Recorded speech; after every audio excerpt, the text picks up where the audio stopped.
Dear viewers, हमारे दृष्टि PCS channel पर अब से हर रोज शाम 6 बजे राज्य विशेष करंट अफेयर्स देखना न भूलें। धन्यवाद।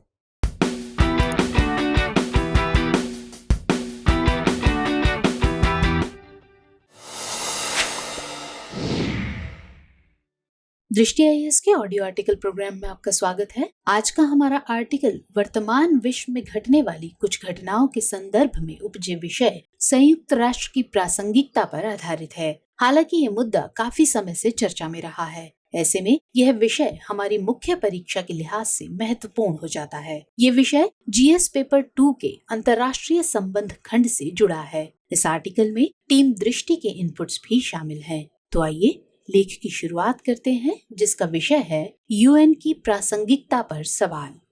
हमारे वीडियो अंग्रेजी में देखने के लिए फॉलो करें हमारा ही दूसरा यूट्यूब चैनल दृष्टि आईएएस इंग्लिश।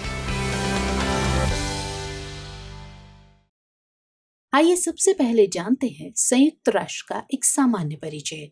द्वितीय विश्व युद्ध के बाद सभी देशों के आपसी सहयोग और विश्व शांति की पेशकश करने वाली संस्था ही संयुक्त राष्ट्र कहलाई। संयुक्त राष्ट्र एक ऐसा ग्लोबल फोरम है जहां सभी देश युद्ध एवं शांति से संबंधित विवादों और समस्याओं को उठा सकते हैं। इसकी स्थापना वर्ष 1945 में हुई थी।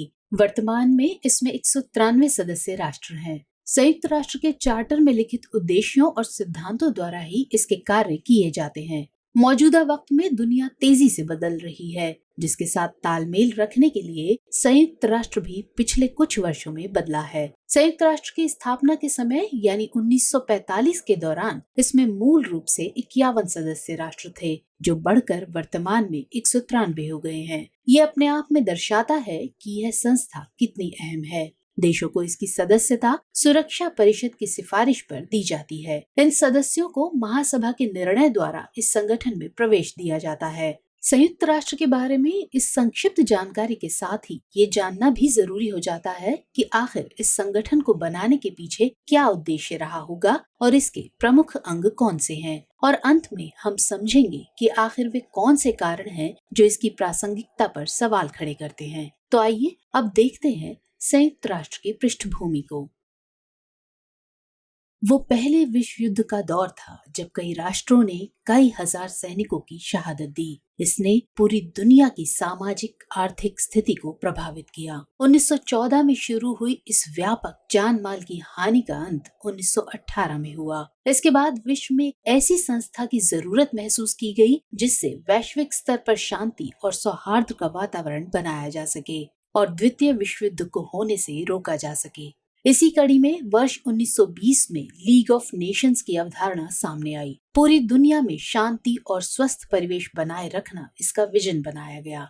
लेकिन इसके निर्माण की पेशकश करने वाले देश अमेरिका की संसद में ही इसको लेकर एक मत नजरिया नहीं देखा जा सका। साथ ही द्वितीय विश्व युद्ध की शुरुआत ने इसके अस्तित्व पर पानी फेर दिया। दूसरे विश्व युद्ध की समाप्ति के साथ ही जरूरत महसूस की गई एक और मजबूत संस्था की, यानी संयुक्त राष्ट्र संघ की। संयुक्त राष्ट्र संघ को बनाने का मुख्य उद्देश्य देशों के एक ऐसे संघ का निर्माण करना था जहां लोग आपसी सहयोग और विश्व व्यापार को लेकर एकमत हो सके। संयुक्त राष्ट्र के निर्माण का विचार दूसरे विश्व युद्ध के दौरान सबसे पहले अमेरिका के राष्ट्रपति फ्रैंकलिन डी रूजवेल्ट ने दिया। उसके बाद संयुक्त राष्ट्र संघ की स्थापना वर्ष 1945 में द्वितीय विश्व युद्ध की समाप्ति के साथ हुई। इस संगठन के निर्माण का पहला मकसद अंतर्राष्ट्रीय शांति और सुरक्षा स्थापित करना था, साथ ही तीसरे विश्व युद्ध की संभावना को कम कर उसे रोकना था। इसके कार्यों के मद्देनजर कुछ अंग बनाए गए जो इसके अलग अलग कार्यों को देखते हैं।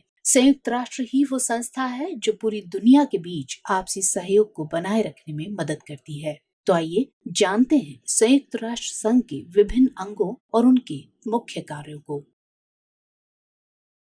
संयुक्त राष्ट्र या यूएन के चार्टर के मुताबिक ही इसके प्रमुख अंगों का निर्माण किया गया। इसके प्रमुख अंगों में शामिल है महासभा, सुरक्षा परिषद, आर्थिक एवं सामाजिक परिषद, न्यास परिषद, अंतर्राष्ट्रीय न्यायालय और सचिवालय। अगर हम इन्हें एक एक कर समझें तो जनरल असेंबली या महासभा संयुक्त राष्ट्र का प्रमुख और प्रतिनिधि अंग है, जहां विचार विमर्श और नीति निर्धारण जैसे मुद्दों पर बात की जाती है। जैसा कि हमने बताया, इसमें 193 देश शामिल हैं।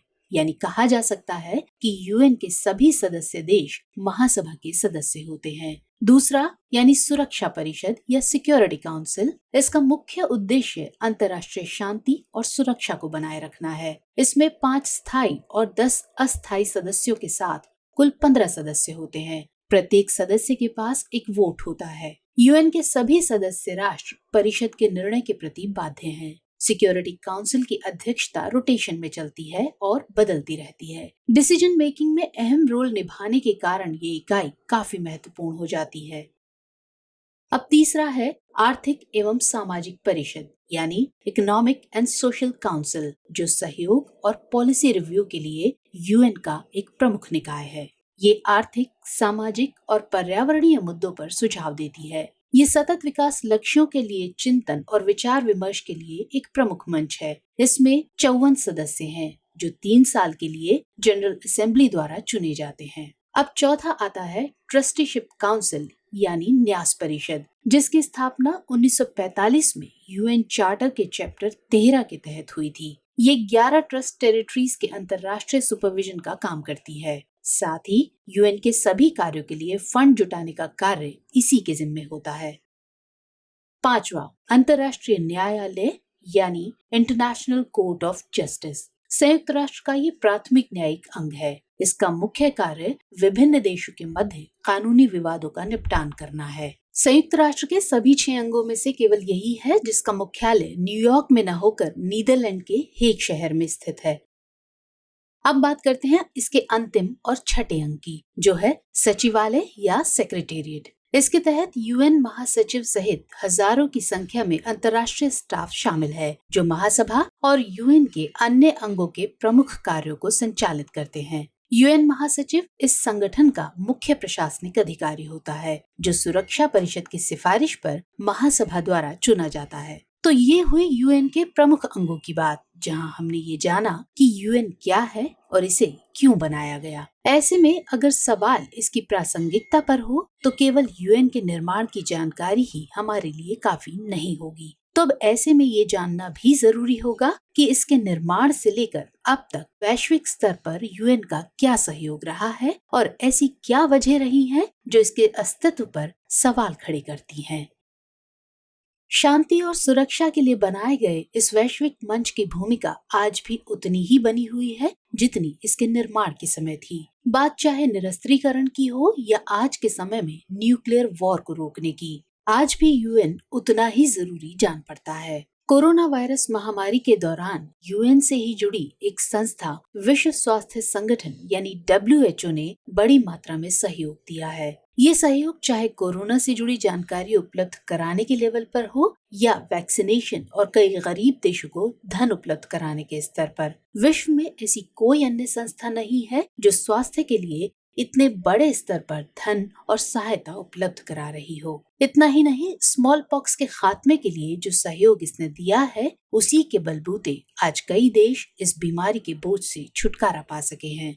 अगर हम मौजूदा वक्त के सबसे ज्वलंत मुद्दे की बात करें तो वह पर्यावरणीय समस्याओं का समाधान तलाशना है। लगातार हो रहे जलवायु परिवर्तन ने पूरी दुनिया में तबाही मचा दी है। कहीं ग्लेशियरों के पिघलने से बाढ़ जैसी आपदाएं जन्म ले रही हैं, तो कहीं तापमान में लगातार हो रही वृद्धि से सूखा और भूखमरी की समस्या घर कर गई है। ऐसी स्थिति से निपटने में जो संस्थाएं सबसे अधिक मददगार हैं, वो सभी कहीं न कहीं यूएन से जुड़ी हुई हैं। ऐसे खतरों के प्रति अति संवेदनशील देशों को मिलने वाली सहायता भी यूएन और उससे जुड़ी संस्थाओं के द्वारा दी जाती है।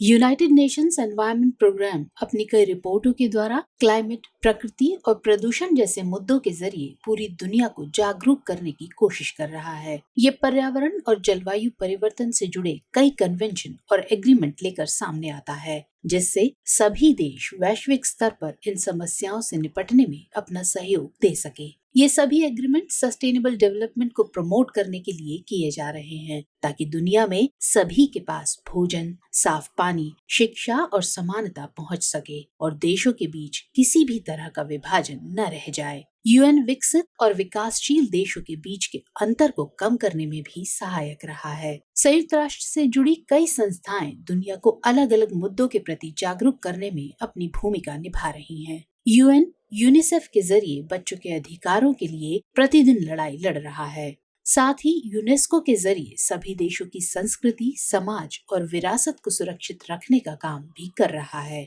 ये देशों की संस्कृति को संजोने और संभालने का काम करता है। ऐसे कई मुद्दे हैं जहां यूएन ने सामाजिक आर्थिक विकास को पुरजोर तरीके से उठाया है। इसी ने अपनी मैक्सिको कॉन्फ्रेंस के जरिए दुनिया की लगभग आधी आबादी यानी महिलाओं के विकास के बारे में बात की थी। यूएन ने मानवाधिकारों से संबंधित कई मुद्दों जैसे रिफ्यूजी समस्या के समाधान आदि मामलों में अपनी मौजूदगी दर्ज कराई है। विभिन्न देशों के बीच सिविल वॉर को रोकने और रंग भेद की नीतियों के खिलाफ भी इस संस्था की मुख्य भूमिका रही है। इसका एक उदाहरण हम श्रीलंका में हुए सिविल वॉर की जांच को कंडक्ट कराने के रूप में देख सकते हैं। यानी यूएन किसी भी प्रायद्वीप में देशों के मध्य या देशों के भीतर उठे विवादों के समाधान में सहायता करता है।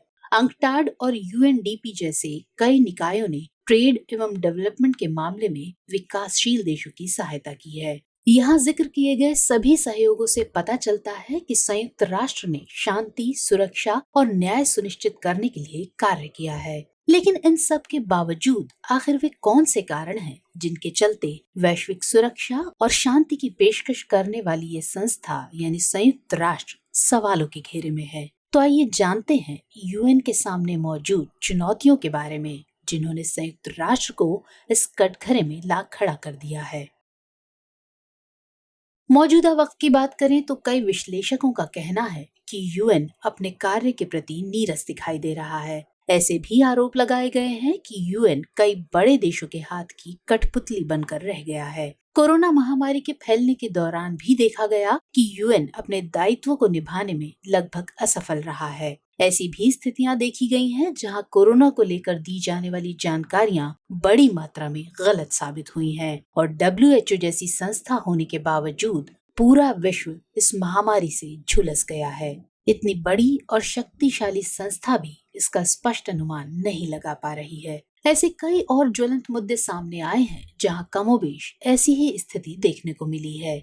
एक ऐसा ही मुद्दा अफगानिस्तान का रहा जहां यूएन शांति स्थापित करने में सफल नहीं हो सका और देखते ही देखते तालिबान ने अफगानिस्तान पर कब्जा कर लिया। इससे वहां मानवाधिकारों को बचाए रखने की समस्या एक बार फिर सामने खड़ी हो रही है।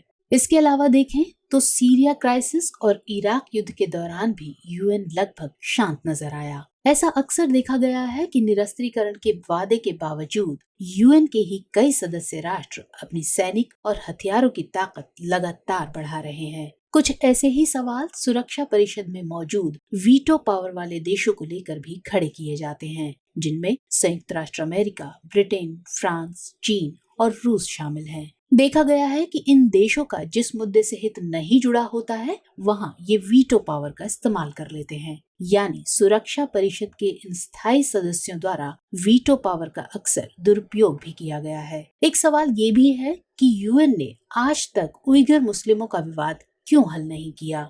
सवाल ये भी उठता है कि ये संस्था इजराइल फिलिस्तीन युद्ध को टालने में सफल क्यों नहीं हो सकी। विवाद का ये मुद्दा क्यों आज भी ज्वलंत बना हुआ है।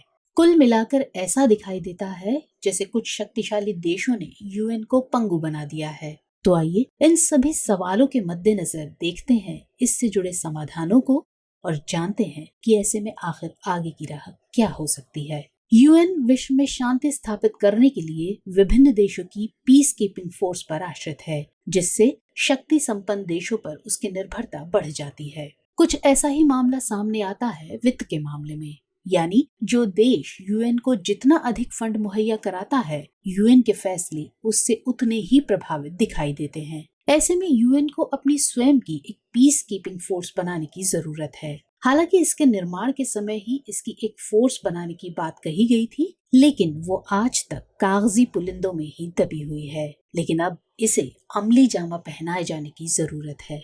एक और मुद्दा शक्ति के पृथक्करण का है, जहां वीटो पावर सदस्य देश की जनसंख्या के अनुसार होनी चाहिए। यानी अगर विश्व में एशिया की आबादी का हिस्सा ज्यादा है तो यूएन में स्थायी सदस्यता के लिए यहाँ से प्रतिनिधित्व भी अधिक होना चाहिए। यूएन में भारत की स्थायी सदस्यता की मांग भी इसी आधार पर जायज मानी जाती है। यूएन को अमेरिका और चीन के मध्य हुए ट्रेड वॉर को रोकने में सक्षम होना चाहिए, क्योंकि विकसित होते चीन की ऐसी नीतियां लगातार चर्चा में रहती हैं और वो अपने विस्तारवादी रवैये को बढ़ाता जा रहा है। ऐसे में यूएन को ऐसे विवादों और समस्याओं से निपटने के लिए नई नीतियों को अपनाने की जरूरत है। अगर हाल की बात करें तो हाल ही में की गई कुछ रिसर्च के बाद यूएन में अधिक आईटी एक्सपर्ट की जरूरत की बात कही गई है। साथ ही ये भी कहा गया है कि इसमें अब यंग जनरेशन की भागीदारी को बढ़ाने की आवश्यकता है।